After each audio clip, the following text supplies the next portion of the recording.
Então,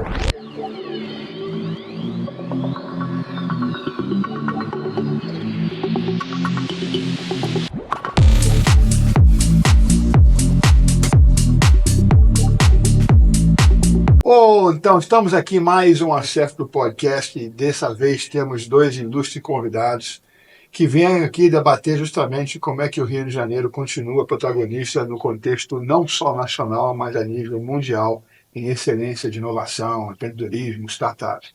Eu tenho aqui do lado direito o meu amigo Alex Jacobs, presidente da Abimem, né? E do meu lado esquerdo eu tenho o Guilherme Carvalho, coordenador-geral do Startups Cariocas e também do Fab Capital. E a gente vem conversar justamente esse movimento que está se consolidando, de todos os atores do ecossistema do Rio de Janeiro estarem atuando em conjunto para defender essa posição de protagonismo que o Rio de Janeiro tem naturalmente em inovação e empreendedorismo. Então eu queria começar aqui com o meu amigo Alex Jacobs, né, e ele trazer para a gente uma visão aqui mais panorâmica de como é que ele está sentindo esse momento muito especial do Rio de Janeiro. Alex, bem-vindo. Obrigado, Robert. Um prazer estar aqui, falar com vocês um pouquinho sobre o momento do Rio. Como o Robert falou, eu sou presidente da Abimem para o período 2025-2026, então acabei de tomar posse. E falar sobre o protagonismo do Rio de Janeiro é falar sobre a Abimem, porque foi aqui que surgiu o movimento que fundou essa associação, que hoje é nacional, mas que tem as suas raízes e até o maior número de associados aqui na cidade do Rio de Janeiro.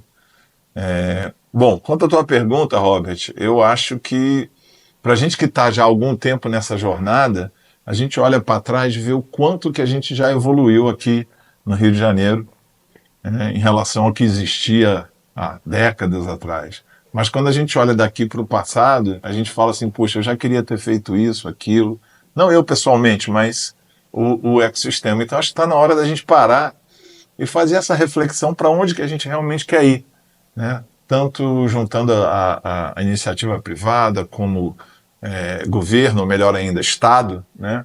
Para que a gente tenha aí um plano conjunto para o Rio de Janeiro, para que a gente retome esse protagonismo, amplie esse protagonismo e traga as oportunidades de negócio aqui para a nossa cidade, que tem uma vocação maravilhosa, a gente pode falar mais um pouco depois disso, para o empreendedorismo.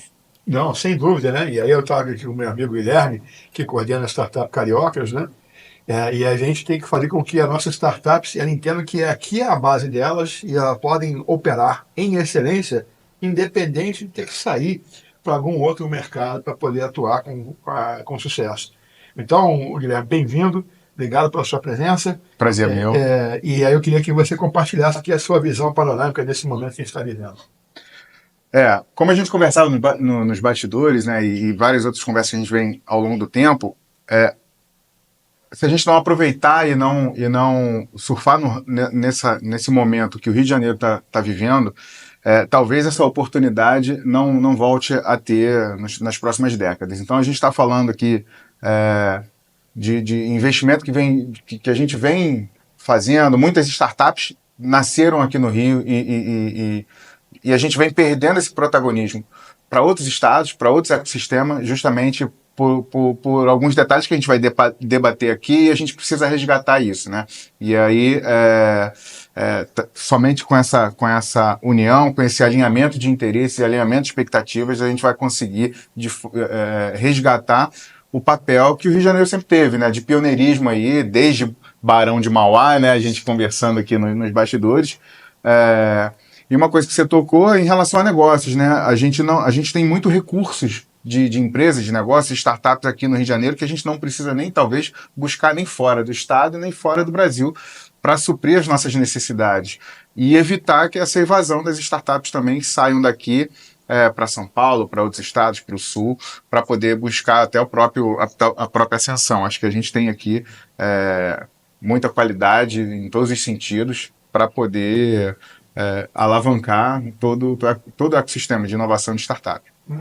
É interessante, né, que existe um pleito nosso aqui da CESP, junto à prefeitura, para que a prefeitura privilegie a contratação de serviços, né, e soluções oriundas do Rio de Janeiro, que não existe isso, né? para poder privilegiar localmente. E é interessante que o Covid ele acabou criando uma startup que se especializou nisso e está indo muito bem, obrigado, chamada Hub Local. Na hub local. A Hub Local ela pegou o Covid e tinha com fazer a questão do visão do bairro, né? E o que eu venho falando, né, e eu falo toda vez que eu tenho uma oportunidade, é que nós todos, protagonistas que somos dentro do ecossistema, precisamos parar de jogar pôquer, abaixar as cartas, né? Certamente vão haver sobreposições e coisas que são semelhantes e que parece que ou até concorrem.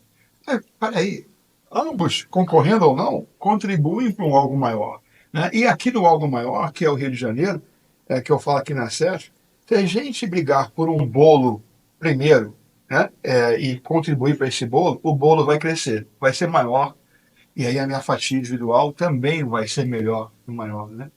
E aí eu queria, Alex, que você que está na jornada há bastante tempo, e você vem do setor corporativo, tem uma história longa, HP, EDS, CPM Praxis, né? Como é que você percebe que, aí é o meu ponto de vista, né? Existe um gap, a gente pega o Sebrae, o L, que tem esse movimento, as grandes empresas não estão lá. E a gente precisa trazer as grandes empresas também para o jogo. Como você tem essa conexão, né, e vivenciou muito esse ambiente corporativo, o que você recomendaria para esse ambiente corporativo de eles entenderem que eles são também partícipes desse movimento? Bom, engraçado você lembrar disso, você me levou lá no passado, né?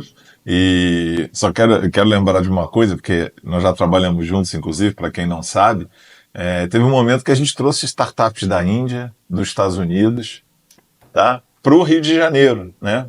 E é interessante que eu nunca mais ouvi nenhum movimento nesse sentido, né? Sim. E eu acho que a gente tem que partir para isso, para trazer startups de todo lugar, né, para o Rio de Janeiro, a partir da promoção dos diferenciais que a gente tem. E o mesmo vale para as grandes empresas, né? Não sei se você lembra, mas durante alguns anos eu fiz um trabalho de buscar novas operações para multinacionais no Brasil e na América Latina e até fora também. E a gente fazia uma análise da atratividade que essas cidades tinham para essas grandes empresas, né?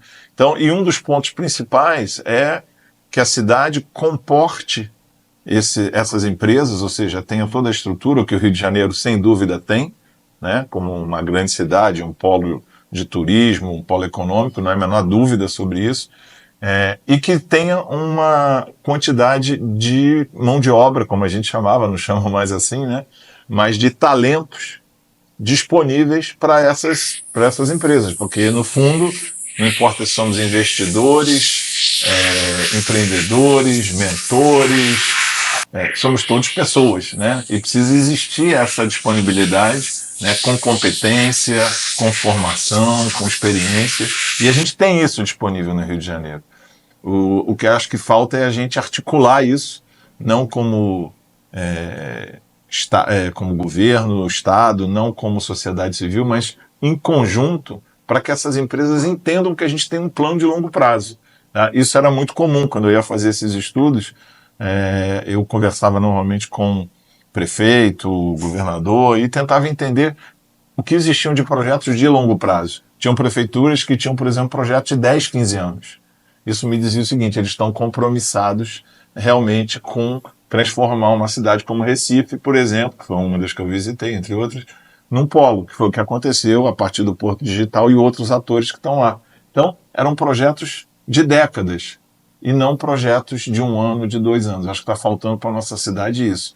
Um projeto de mais longo prazo que mostra que é um projeto de toda a sociedade, tanto governo como iniciativa privada, e que esse projeto vai perdurar e vai cada vez mais trazer essas vantagens competitivas da cidade do Rio de Janeiro para que todo o ecossistema, seja corporativo, seja empreendedores, sejam investidores, entenda essas vantagens e queira estar aqui no Rio de Janeiro.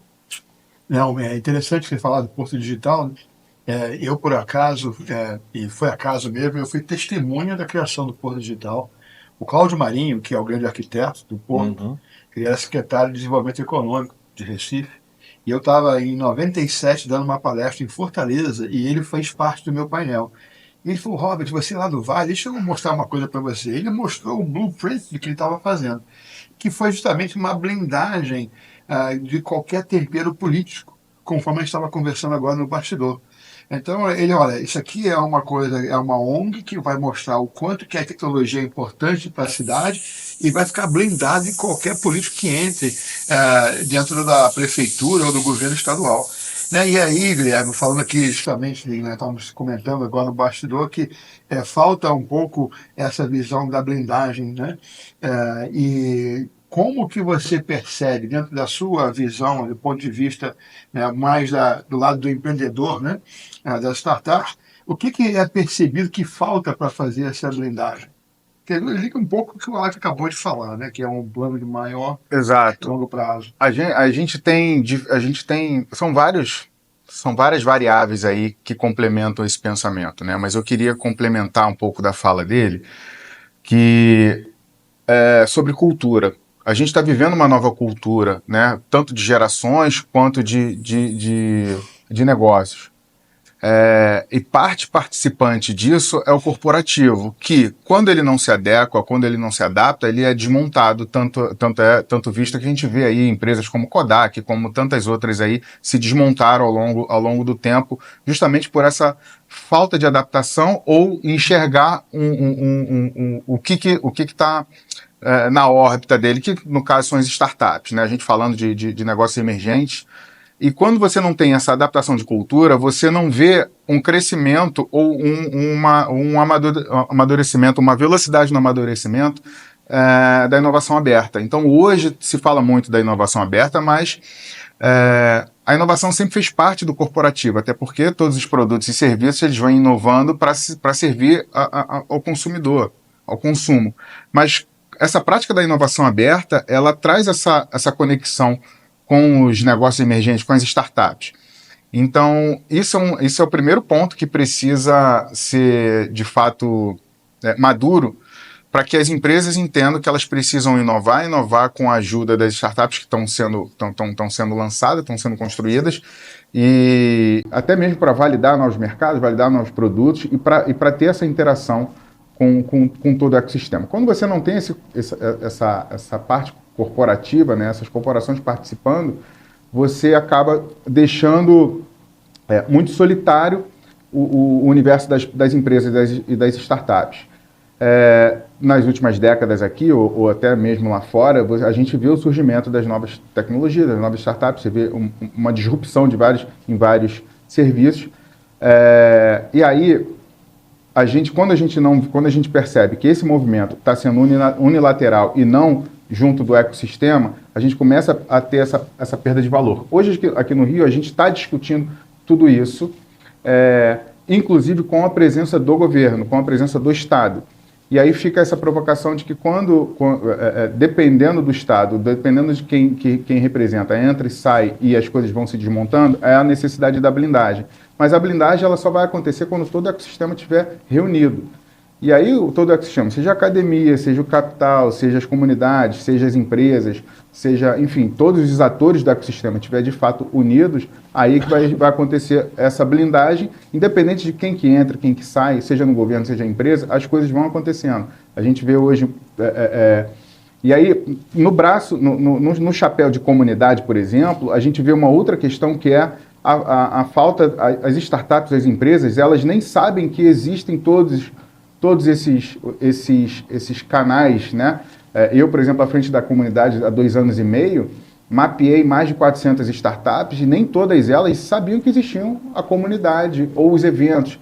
Então, o movimento, o esforço que nós como comunidade, ou a CESP talvez como associação também, precisa fazer para encontrar esses empreendedores, para encontrar essas empresas, é muito grande. E quando isso não é em conjunto, isso fica um esforço tamanho para todo mundo. Quando a gente traz isso, quando a gente unifica, e aí a gente alinha as expectativas, nada demais, cada um ter a sua intenção, cada um ter o seu objetivo, mas a gente precisa alinhar, e aí a gente precisa, nesse momento, tirar de lado os egos ou as intenções individuais e ver qual é o coletivo. O que eu quero? Eu, como Cariocas, por exemplo, o que eu quero é desenvolver o ecossistema de startup, de empreendedores, pegar empreendedores e ele pensar no modelo de Lean Startup, né, como é que ele pega o negócio dele e transforma num negócio rentável, numa mentalidade de startup diferente de um modelo de pensamento que é o corporativo, que faz um planejamento estratégico para 10 anos, para 5 anos. Por quê? Porque a inovação que a gente está plantando no Rio é uma inovação, ela tem prazo de validade. Se a gente não conecta as empresas para olhar o que está sendo de inovação e de lançamento hoje no mercado, ela vai morrer. Depois que morre, acabou. Então, o que eu vejo dentro de um planejamento, como é que se diz? De um mapeamento de 400 startups, se eu for hoje lá consultar quais dessas 400 estão ativas, possivelmente metade delas estão morrendo. Por quê? Mais uma vez, por falta de uma conexão, de um alinhamento de todos, que as empresas saiam dos casulos delas e entrem em contato com a gente, que essa área de inovação aberta seja mais madura. Eu tenho encontrado muita área de inovação de empresa que ela, de diferente tamanho, que ela não sabe nem o que ela está fazendo, porque ela não traz alguém de fora para entender o que é inovação, ela pega alguém de dentro, e alguém de dentro já está enraizado naquele... Inovação aberta fechada, né? Inovação aberta fechada. Então, assim, se isso não se torna o que a gente está conversando, um conselhão, uma coisa que a gente está na mesa ali, cara, minha intenção é essa, porque no fim do dia todo mundo, o investidor quer investir e rentabilizar, a empresa quer ali ou investir numa empresa ou melhorar seus serviços e sua cultura, e se a gente não se organiza de fato com essa transparência das suas intenções, dos seus objetivos e alinha as expectativas, as coisas não vão andar. E se não andar, a gente vai matar mais uma vez uma geração, porque a inovação ela tem prazo de validade. Se você não investe agora, acabou. Então, existe para resumir, o que a gente precisa é uma mudança de cultura, literalmente, uma abertura. As empresas precisam se abrir de fato para essa inovação e para se conectar com todos os outros atores, e cada um dos agentes do ecossistema precisa estar ali, independente de cada intenção, saber qual é o propósito maior da causa. Senão, não anda. Eu concordo que esse é um dos gaps principais dentro do contexto atual, que as grandes empresas, né, demandantes não estão, primeiro, entendendo que a inovação aberta não pode ser fechada. Né? Não é eu fazer o meu hackathon, fazer meus desafios e ficar dentro, e não participar do ecossistema externo. Né? E, aliás, eu acho que eles perdem muito, né? Porque muito da inovação não está naquilo que ele comanda e que ele dirige, está na espontaneidade que está lá dentro do mercado. Né? Eu bati aqui na porta do lado da Associação Comercial do Rio de Janeiro e com essa conversa de cadê as grandes empresas demandantes aqui participando. E se a gente for olhar, nós temos 3 grupos aqui no Rio de Janeiro que representam esse persona, né, que é a Associação Comercial do Rio de Janeiro, é a Firjan e a LID. Esses 3 atores têm que estar também dentro que o... Tem que estimular isso. E aí, você, novamente, que navegou muito dentro desse contexto corporativo, que recado que a gente pode dar para essa galera? Pessoal, acorda aí, né? Porque no final você está achando que está beneficiando, lá na frente, numa visão de médio e longo prazo, isso é detrimental para o seu processo de continuar relevante no mercado. Sem dúvida, sem dúvida. Quando você pergunta isso, óbvio, quero saber se você está falando, você quer que eu fale isso para o executivo dessa grande empresa que está aqui no Rio, representando essa empresa, ou para o CEO, pode estar em qualquer lugar? Olha, nós estamos aqui numa defesa essencial do Rio de Janeiro. Então, eu queria que a gente falasse para as grandes empresas do Rio de Janeiro que elas têm que também estar dentro do nosso campeonato. Senão, elas vão para o campeonato sozinho, né? E aí tá bom, eu jogo, eu ganho meu troféu, mas fico lá sozinho no meu canto. E não participa do ecossistema. Eu imaginei que era isso que você ia falar, mas eu queria ter certeza. Eu acho que é uma mensagem muito clara para você que é um executivo, um tomador de decisão dessa grande empresa que está aqui no Rio de Janeiro e até alguns que fazem negócios aqui no Rio de Janeiro. Eu vivi muito isso. Como executivo da área de tecnologia, o que aconteceu comigo? Quem olha para trás algumas décadas, a gente teve que ir para São Paulo, vários profissionais, porque o mercado do Rio não estava crescendo.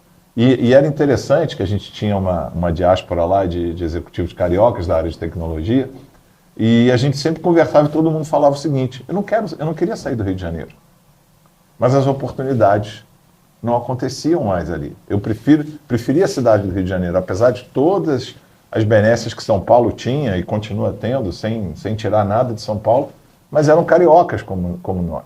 Tá? Então, para esses executivos tomadores de decisão, eu diria o seguinte: você tem que ser uma parte ativa desse movimento para que a gente cresça na inovação e no empreendedorismo no Rio de Janeiro. Porque senão, naturalmente, as oportunidades não vão acontecer aqui, como o Guilherme falou, a gente perde gerações, tá? E foi isso que aconteceu com o mercado financeiro, quase todos os bancos eram no Rio de Janeiro. Não, Sim, eu queria fazer uma disso? provocação nessa sua conversa. Será que a gente não está trazendo, com essa ideia do prefeito, da gente trazer ou ativar a Bolsa do Rio, a gente não, talvez isso não seja uma chama de resgatar ou o protagonismo ou o nascimento de várias empresas, de novas empresas, ou trazendo de volta aí para o Rio? Queria que você complementasse depois com isso. Não, legal.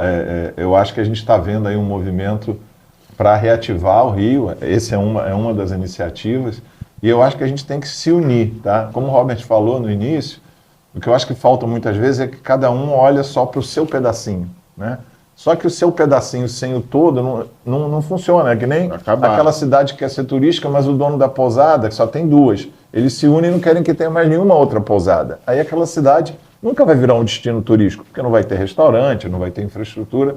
E a mesma coisa, a gente tem que fazer com que o Rio de Janeiro cresça, seja um destino de empreendedorismo, de inovação, de tecnologia, para que as empresas queiram estar aqui.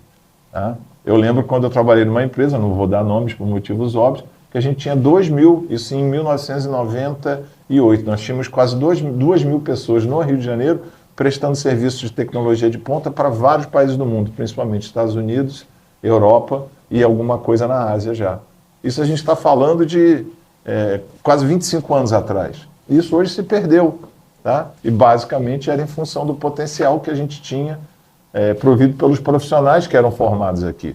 Agora eu estou falando de algo muito mais amplo que isso, que é um ecossistema de empreendedorismo e inovação que existe aqui no Rio e que a gente precisa trabalhar. E aí eu queria deixar esse desafio até para esses executivos, que é o seguinte: importante entender que para que esse ecossistema cresça e tenha o sucesso que ele pode atingir, a gente precisa colocar o empreendedor no protagonismo. Tá? No centro da construção ele é do o centro de tudo. Tá? Todos os outros atores, os mentores, os investidores, as associações, tudo isso são extremamente relevantes.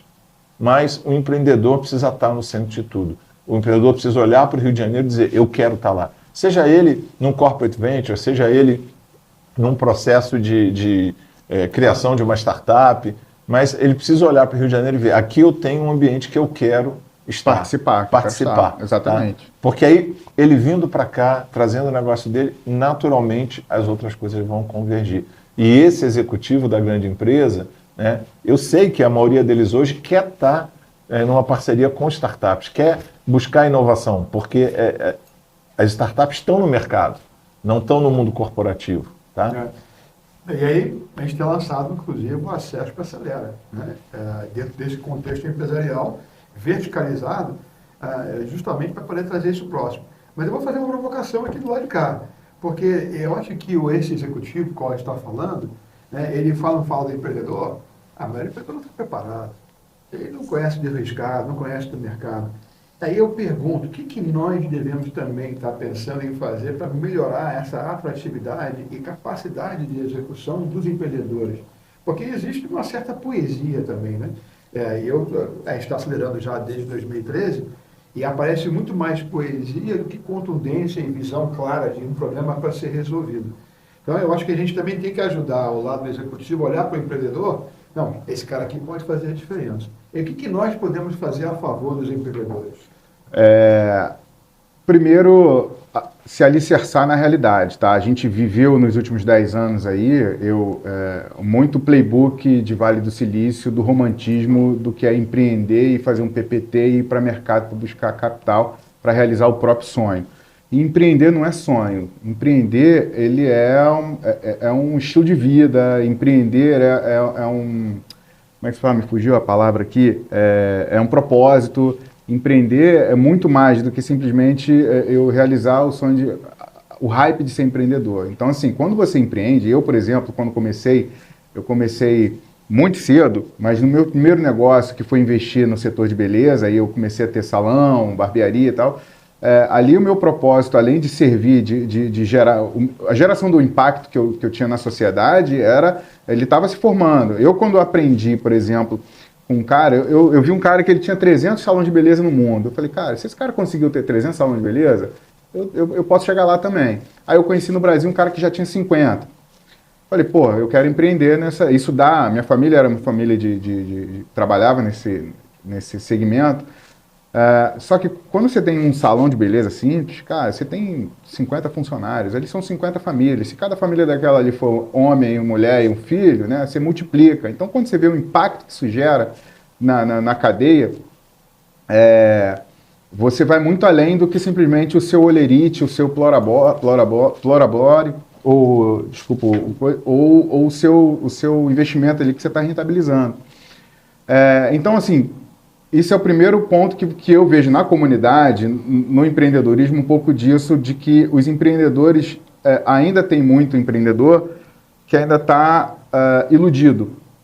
E às vezes, muito com os mentores ou com a gente dentro da comunidade, a gente precisa aterrissar esse empreendedor e falar, cara, olha só, calma, você precisa se preparar. Você precisa se preparar para entender um pouco sobre o negócio, você precisa se preparar como que você conversa e se relaciona com o investidor, você precisa se preparar para produzir um produto e um serviço que de fato traga um impacto para o negócio, para a sociedade. E aí a gente também viveu um hype dessas acelerações, é muito importante a gente trazer isso, que não dá para ensinar só o básico, cara. Você tem que preparar esse empreendedor, porque a vida de empreendedor não é fácil. Eu empreendi durante 20 anos com o negócio, sabe? É cliente, é governo, é banco, é gestão, é muita coisa que às vezes as acelerações, às vezes os conteúdos não preparam esse profissional para estarem no mercado e estar empreendendo. Hoje, no papel de Venture Capital, por exemplo, eu tenho que refazer esse trabalho de conscientizar o empreendedor e falar, cara, olha só, a gente está aqui para ajudar, para gerar impacto, mas eu preciso ser transparente com você.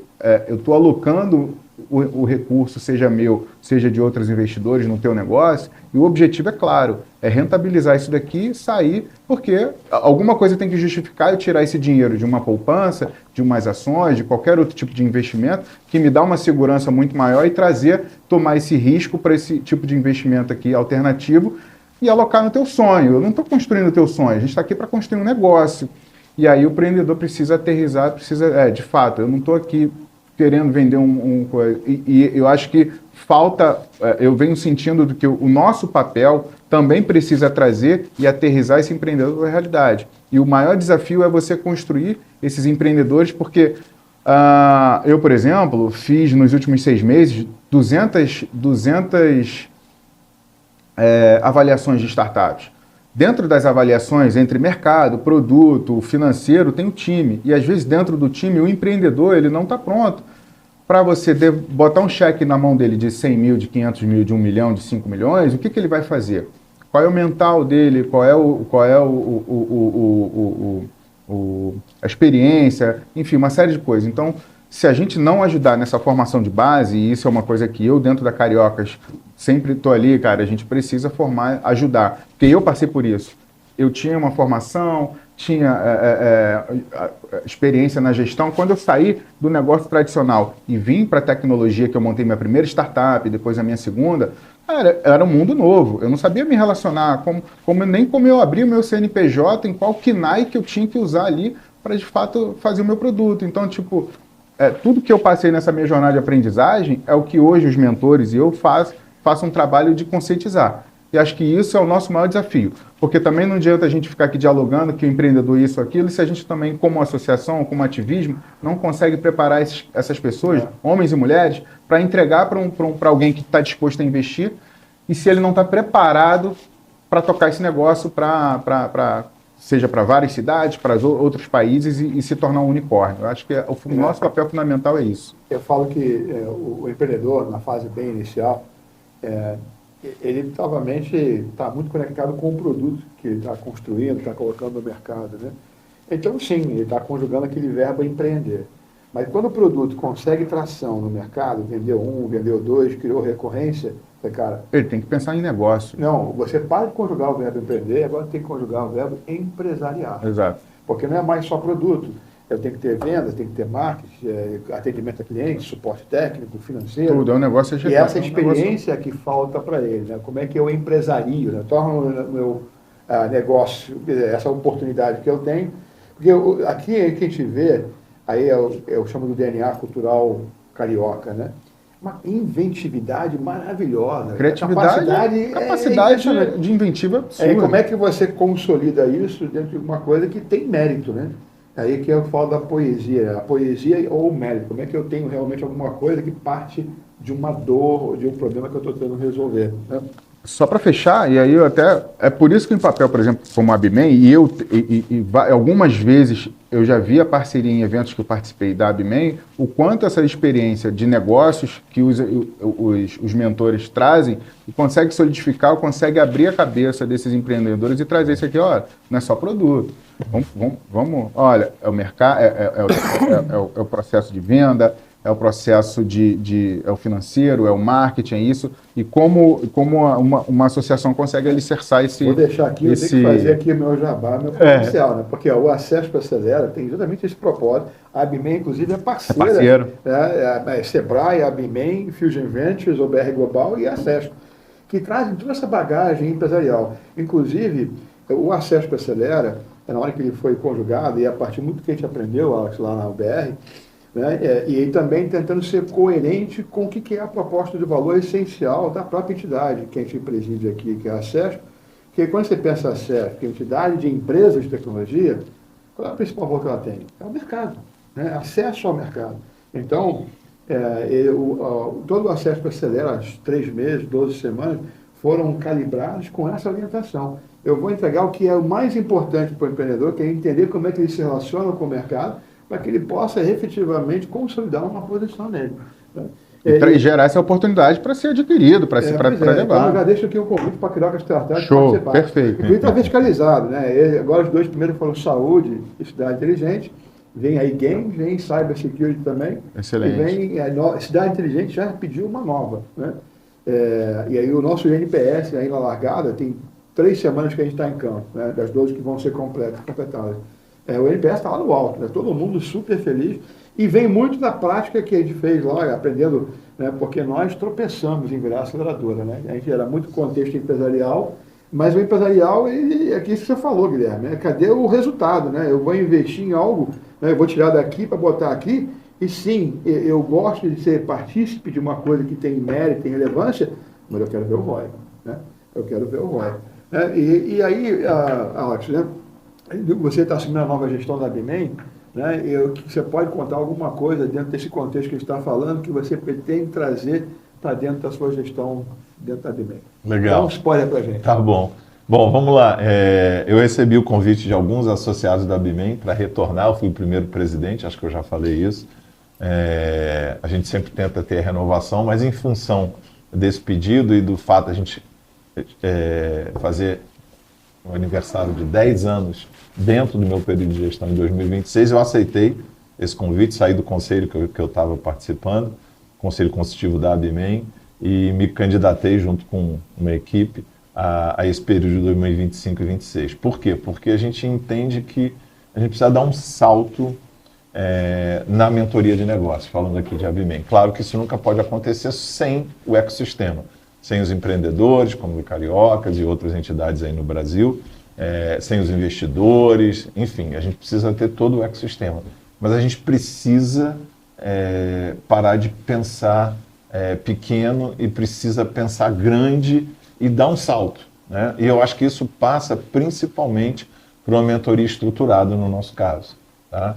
Foi legal que o Guilherme falou sobre a questão das pessoas de estar preparadas. Já vou dar um spoiler, a gente tem vários cursos novos voltados para esse salto entrando em campo esse ano. Tá? O primeiro é 24 de fevereiro, mas esse é um piloto interno, depois a gente começa a fazer para os associados e para não associados, tá? Que é justamente a formação de mentores com essa competência, que um dos itens é justamente olhar esse lado humano, ou seja, o desenvolvimento desse empreendedor. Tá? Mas não através do olhar do mentor, e esse é o diferencial da Abimen, e sim através do olhar do empreendedor. Como é que eu ajudo ele a construir um plano de desenvolvimento pessoal e do seu negócio para que ele tenha sucesso? É muito comum a gente encontrar startups que lá na frente não conseguiram atingir os seus objetivos, e quando a gente depois olha em retrospecto, vê que os objetivos, às vezes, dos empreendedores, ou seja, dos fundadores, eles não eram conectados. Então, como é que a gente vai ter um negócio que está iniciando, onde os empreendedores não estão conectados nos seus objetivos e na sua capacitação? Não vai, dificilmente, apesar do produto ser maravilhoso, às vezes o mercado ser fantástico, dificilmente a gente vai ter sucesso. Tá? Então, a gente está trazendo uma série de cursos novos voltados para formar mentores, sejam eles mentores dedicados somente à mentoria, sejam investidores, mentores, que quase todo investidor, seja ele anjo ou em outra capacidade, ele é sempre um mentor também. Tá? E outros atores aí do ecossistema, empreendedores que não estão investindo, mas que voltam para ser mentores, a gente está trazendo uma série de cursos para dar estrutura, para dar ferramentas para que esses mentores ajudem cada vez mais o empreendedor a atingir o sucesso. É. Não, inclusive, né, na nossa jornada, a partir da Abimen, né, que um dos motivadores que você não mencionou na NeoBR, que nós achávamos que nós éramos 7, você, o Rony, o Marcos, né, tudo McKinsey, o Globo.com, tudo fera. E éramos 7. A gente achava que os 7 iam dar a mentoria. E a gente quebrou a cara, obviamente. Né? E aí percebemos que precisava construir alguma coisa, e aí o Alex saiu para formar a Abimen, e eu fui entender como é que a gente comprava esse conhecimento a nível mundial. E a gente bateu na MIT, eu cheguei a fazer... Eu lembro disso. MIT tem um processo bem legal, bem estruturado, só que é muito voltado para o alumni, né? Então Sim. Ele não tem aquela característica própria, né? Eu acho que ainda é aquele processo, inclusive, de banca, né? Você tem vários ali, você volta, coletivo. Como alumni, você volta para falar dos seus problemas e recebe ali coletivo. Uma mentoria pontual para resolver algum problema. E foi ali que a gente percebeu que não existia nada estruturado. E aí ele falou, poxa, eu vou aproveitar então a competência lá de eventos, conselho consultivo, de construir grade temática que tem relevância e encaixe com o que o mercado pede, demanda. E aí nasceu o Mentor Ranks, que hoje chama-se Mentor Ranks, ele não chamava na época, né? Mas muito voltado justamente para trazer para os mentores o que ele precisa ajudar o empreendedor a passar a conjugar o verbo empresariar. Né? Porque no final do dia, se ele for dar resultado lá, ele vai passar a ter uma questão de desafio de empresa, mesmo que ele seja iniciante. Né? E o Mentor Ranks hoje está chancelado pela Abimen, inclusive, chancelado pela NBA nos Estados Unidos, e ele tem um foco muito específico de ajudar justamente o empreendedor a ter essa efetividade na execução. Né? Então, ele nasceu justamente da necessidade que o ecossistema que a gente percebeu na época, né? Nós éramos... De profissionalizar e de melhorar. Exatamente. Tanto que ele está a bordo agora do Acesso Acelera também, muito porque a gente entende que ele é uma ferramenta de fazer isso que nós estamos falando, de deixar o empreendedor melhor preparado, porque eu concordo com você, cara. O empreendedor está no centro, ele é o cara que tem que ser o foco de todos. Né? Nós somos acessórios muito importantes, e sem esses acessórios o ecossistema não anda. Né? É importante dizer isso também, porque não é só o empreendedor, é o investidor, é o mentor, e todos os outros protagonistas que estão dentro do contexto. Né?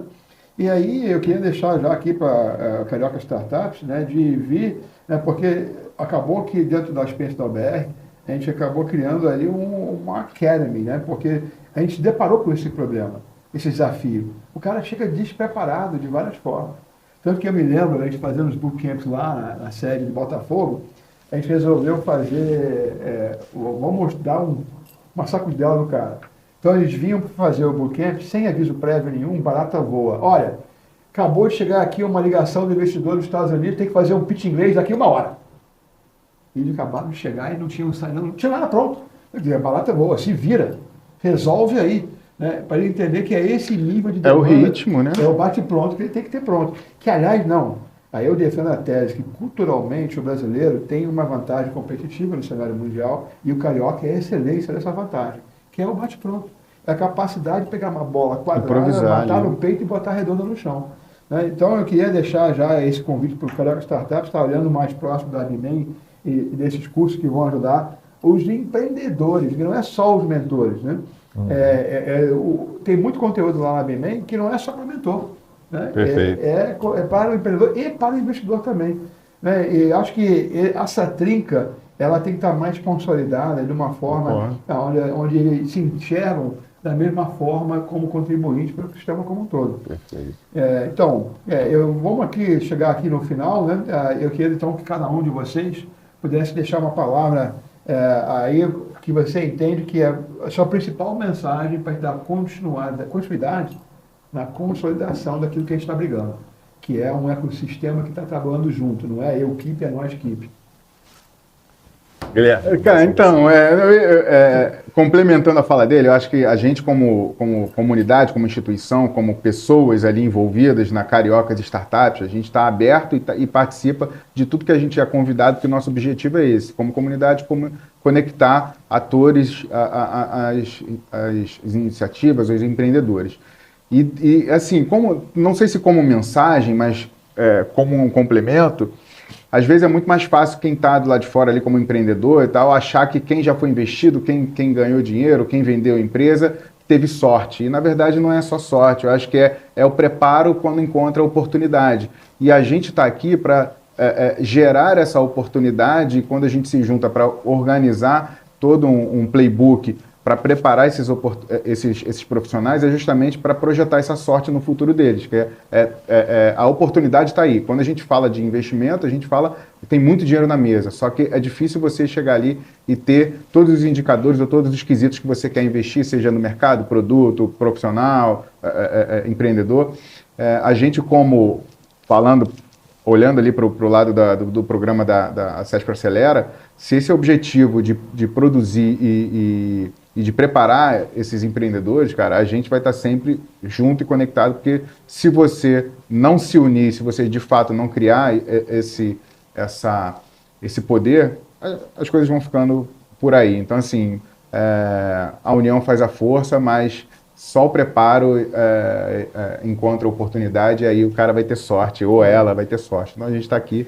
Eu olho para a sorte da seguinte forma: a sorte para mim, na realidade, é sincronicidade. Porque eu não vou conseguir ter sorte se eu não estiver em movimento proativo. Para ter alguma coisa para acontecer espontaneamente, sem eu ter planejado, é porque eu estou em movimento. Exato. E eu encontrei com outro movimento. Eu chamo isso de sorte, na verdade, de sincronicidade. É o equivalente no esporte o pessoal fala do talento, né? Todo mundo acha que o esportista é talentoso só. E aí quando você vai conversar com esportistas de alta performance, eles dizem, não, é 90% esforço, regularidade, disciplina, e 10% talento, que muitas vezes é representado por constituição biológica, né? Que vem. Exatamente. E que não foi. E na verdade não é mérito do esportista, né? Porque ele já nasceu com aquilo. Então o mesmo vale por essa questão da sorte. Não é sorte, né? É estar preparado, né? E ter feito o trabalho necessário para chegar naquele ponto. Aí quando a oportunidade passa, a gente consegue alcançar. E aí quem está olhando de fora só vê como sorte, né? Então, respondendo a tua pergunta, Robert, especificamente aqui no Rio de Janeiro, né, eu tenho orgulho todo especial de ser carioca, de continuar aqui no Rio de Janeiro. Eu sou quase um teimoso, né? Já estive fora do país, em outras cidades, mas eu quero, efetivamente, eu amo a minha cidade e eu quero continuar aqui tanto quanto for possível, tá? E isso passa pelo sucesso da nossa cidade, em todos os sentidos, inclusive do empreendedorismo. Então, eu queria chamar tanto os executivos das grandes empresas, como o governo, parte da sociedade civil, como está aqui os cariocas, enfim, toda a sociedade, para que a gente comece a trabalhar mais coordenado. A gente até falou mais cedo aqui, o Robert mencionou, de criar talvez um conselho voltado para isso aqui na cidade, onde se possa escutar os diversos segmentos da sociedade e entender os seus pleitos e conseguir construir uma agenda conjunta, tá? Que talvez não seja a agenda do Alex, do Robert, né, do Guilherme, mas é uma agenda que todos nós conseguimos convergir para ela, tá? Então, isso eu acho que é extremamente importante. E a partir daí, a gente já tem vários cases de sucesso que a gente pode aprender com eles e adaptar para a nossa realidade, construir um plano de longo prazo, que a gente possa articular, né, não só para quem está aqui no Rio, mas para quem está fora também, dizendo, olha, esse é o nosso plano, essa é a nossa visão. E não depende só da BMEI, do Cariocas, da CESPRO, do governo, e sim da sociedade toda unida. Tá? Isso eu acho que é essencial. Hoje, eu acho que se a gente tentar buscar isso, eu não vejo isso colocado em nenhum fórum. Tá? Existem políticas públicas, mas não uma política ou uma visão, né, que vem da sociedade como um todo somada, a visão de Estado, para que a gente consiga ter esse plano de longo prazo. Eu acho que isso a gente precisa construir. Tá? E aí, dentro desse plano construído, a gente tem várias ações que a gente vai tomar em conjunto. Então, Perfeito. eu vou pegar aqui com a tua fala, até porque eu vou também trazer uma fala do prefeito Eduardo Paes. Uma semana antes das eleições, nós estávamos na TI Rio, fazendo nosso pleito do setor de tecnologia, etc. e tal. E ele falou uma coisa que aí vai esse recado para o setor corporativo em especial, né? Porque ele olha para nós e nos vê fragmentado, ele não nos vê unido. Mas peraí, com quem que eu estou falando aqui ou aqui? Não são uma coisa só. Né? E aí eu entendo que é justamente essa composição, e aí eu vou me remeter a... Eu tive sorte mais uma vez, aí foi só simplicidade, de tempo. Eu fui testemunho ocular do embrião da CAT, que hoje é considerado um sucesso. O que foi? Eu era diretor internacional da Finasoft, morando em São Francisco, e o dono da Finasoft, Marcos Consorte, falou: Robert, o governador de Santa Catarina, Wilson Klein Big, que já faleceu, ele quer conhecer o Vale. Faz uma agenda para ele. Fiz a agenda, levei lá, etc e tal, e ele ficou super, hiper impactado, tanto que quando ele voltou para Santa Catarina, a primeira coisa que ele fez foi canetar e criar a Tecnópolis, que é o embrião da CAT. Né? E o que ele fez ali? Ele fez o seguinte: olha, são vocês empresários, vocês do setor privado, que são os protagonistas e que vão ser o jet ski que vamos surfar essa onda gigante da inovação. Aí eu chamo todo o mercado corporativo do Rio de Janeiro, especialmente as grandes empresas, entenderem que juntos vocês são o jet ski para que no Rio de Janeiro possa surfar essa onda gigante. Né? Porque é isso que dá a conexão de você estar investindo no ecossistema e o ecossistema devolver valor para você individualmente. E, Robert, eu queria complementar, porque é muito legal, a gente acho que nunca falou sobre isso, mas uma das cidades que eu analisei lá na década de 90 para abrir um centro com em torno de 1.000 pessoas é Florianópolis. E Florianópolis foi descartada por quê, à época? Porque, primeiro, existia um problema de deslocamento de infraestrutura, que era somente uma ponte, né? E, segundo, que não tinha mercado, porque Florianópolis era basicamente uma cidade que tinha universidade, comércio, mas não tinha uma economia forte. Tá? E aí eu também, em paralelo, né, depois, através da Amprotec, acompanhei um pouco o desenvolvimento da ACAT, e o que aconteceu ali foi justamente uma coordenação de todos os segmentos da sociedade, todos.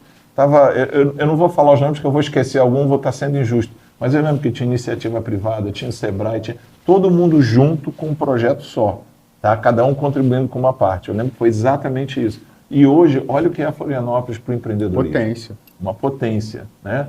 Reconhecido como um dos centros de excelência em empreendedorismo. Tá? E foi em função desse movimento conjunto. Então, assim, é legal escutar esse teu depoimento, porque bate muito com o que eu vivenciei, né? E legal para dizer para as pessoas que talvez olhem para o Rio de Janeiro hoje e digam: não vai dar, não tem como, o Rio tem esse desafio, aquele. Florianópolis tinha esse desafio, tá? E um grupo se uniu e transformou a realidade daquela cidade, tá? E transformou a economia daquela cidade.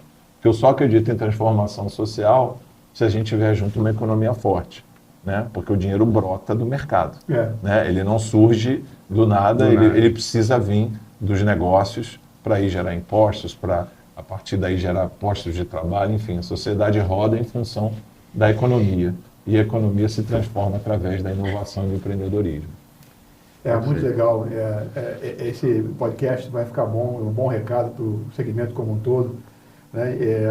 No final, a gente tem que entender que não é uma tacada de canhão, são várias machadadinhas, né? E aqui a gente está dando mais algumas machadadas nesse contexto de construção para que a gente possa efetivamente ter um ecossistema unido, né?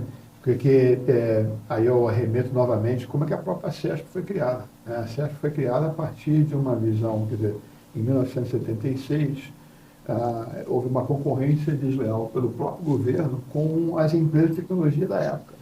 Em 76, as empresas de tecnologia eram representadas pelos burôs de informática, burô que processava dados. Daí ele era o nome da SESP, né? E como os maiores demandantes de processamento de dados da época era o governo federal e as grandes empresas, principalmente a área financeira, que estava toda no Rio de Janeiro, eram mais ou menos 60. Né? São Paulo tinha algumas, Porto Alegre também, Belo Horizonte, mas menor escala. Eram mais de 60, 70 no Rio de Janeiro. O IBGE foi fazer o censo. E aí, ele, para fazer o censo, ele teve que comprar 600 máquinas perfuradoras de cartão para rodar os processamentos de dados. E aí o IBGE tem uma regra interna que para cada máquina ele tem que ter uma redundância, tem que ter uma segunda reserva que se quebrar, não quebra o processo. Né? Então a gente tinha 1.200 máquinas. Acabou o censo que ele fez o quê? Dumping no mercado concorrendo com as 60 pequenas empresas do Rio de Janeiro. Do mercado como um todo. E fez o dumping, né, de estrutura e capacidade de throughput, né, de entrega e de preço. E o que as 60 fizeram? Se juntaram para poder combater a concorrência desleal do governo. E aí nasceu o SESP. E nasceu o nosso lema, que aí eu quero emprestar que isso seja nosso do Rio de Janeiro. Juntos somos mais. Eu acrescentei agora uma quarta palavra, né, juntos somos mais. Juntos sempre seremos mais. Então, esse é o recado. Quero agradecer muito você, Alex, né? Bom te ver novamente.